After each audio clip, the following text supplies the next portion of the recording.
Hi, I'm Mr. Wahlberg, and I'm glad you're here. Roosevelt's attempts at economic growth in the New Deal and the Second New Deal had mixed results. Some programs seemed to be effective, others did not. Some were obviously constitutional and legal, and other ones were not, leaving these changing effects of how Roosevelt should manage the economy and how much he should manage the economy, and the question of a third New Deal. So, dear students, incline your ears and hear our stories that you might find your place among his delights.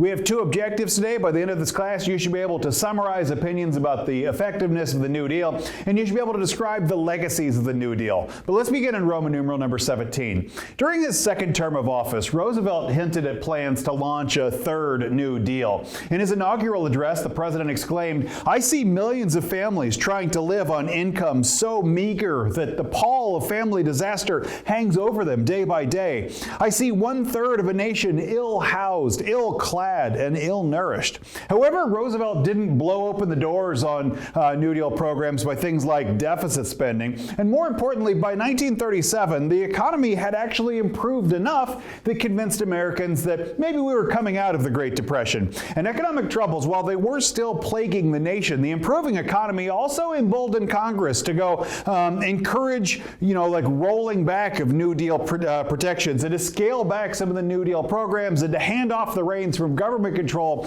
back to the private sector and let businesses take over the work from there, which Roosevelt did. And as a result, it was probably too early to make that move. Industrial production dropped again, and the number of unemployed, which was at 7.7 million in 1937, jumped to 10.4 million by the next year. By 1939, the New Deal was effectively over, though, and Roosevelt was increasingly concerned with problems in Europe as his eyes turned eastward, particularly the question of Hitler's rise to power. Subpoint B.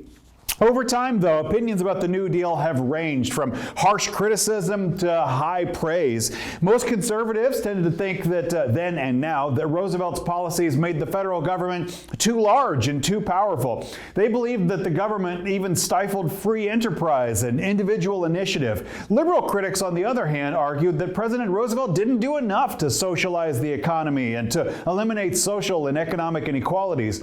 Supporters, though, of the New Deal contend that the president struck a reasonable balance between those two extremes, and unregulated capitalism on one hand and overregulated socialism on the other, and he helped the country recover during its economic difficulties. Subpoint C. The Roosevelt administration did expand the role of the federal government, and he gave it, and particularly the power of the president, a more active role in reshaping the economy.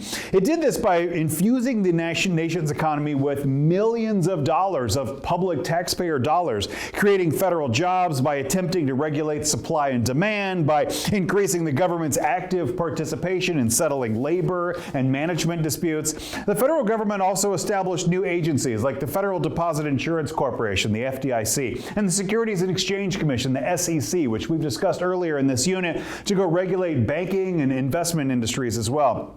Although the New Deal didn't end the Great Depression, and it didn't, it did help reduce the suffering of thousands of men and women and children by providing with jobs and food and money. And it also gave people hope and helped them to regain a sense of dignity. I've also heard it argued that maybe what the New Deal was about was preventing some overthrow of the government to keep the communist revolution at bay, but also to keep total failure and fascism on the other hand, that Roosevelt was really walking a middle aisle, and his greatest achievement was not economic reform, but political stability. Subpoint D. The federal government had to go deeply into debt, though, to go provide those jobs and to aid the American people. And the federal deficit increased to $2.9 billion in the fiscal year of 1934. As a result of cutbacks in federal spending made in 1937 and 1938, the deficit dropped to $100 million, but the next year it rose again to $2.9 billion. What really ended the Great Depression, though, was the the massive amount of spending by the federal government for guns and tanks and ships and airplanes and all of the other equipment and supplies needed that the country needed for the World War II effort. And that's probably the thing that actually most historians say dragged us out of the Great Depression. Subpoint E,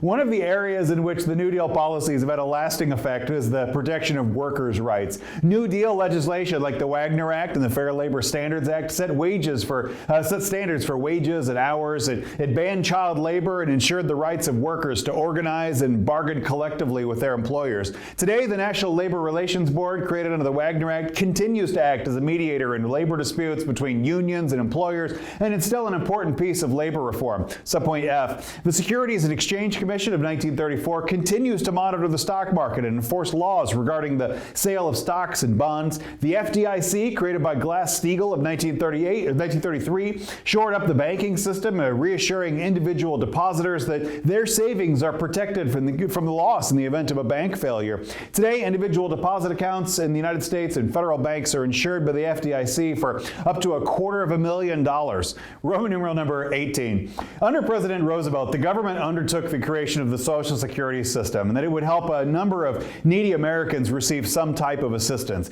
The Social Security Act provides old age insurance programs, an unemployment compensation system, and aid to disabled families with dependent children. It's had a major impact on the lives of millions of Americans since its founding in 1935.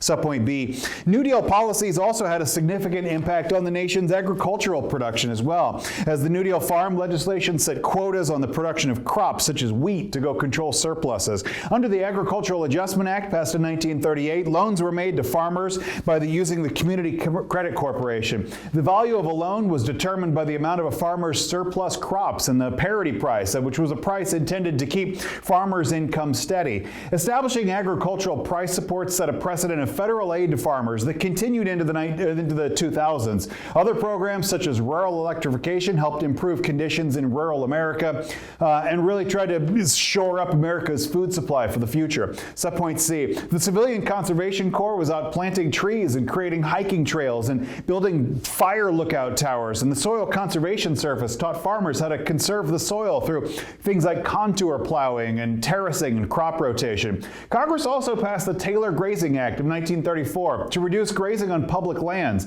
Grazing contributed to the erosion that brought about the 1930s dust storms. The Tennessee Valley Authority harnessed water power to go generate electricity and to help to prevent disastrous floods in the Tennessee Valley.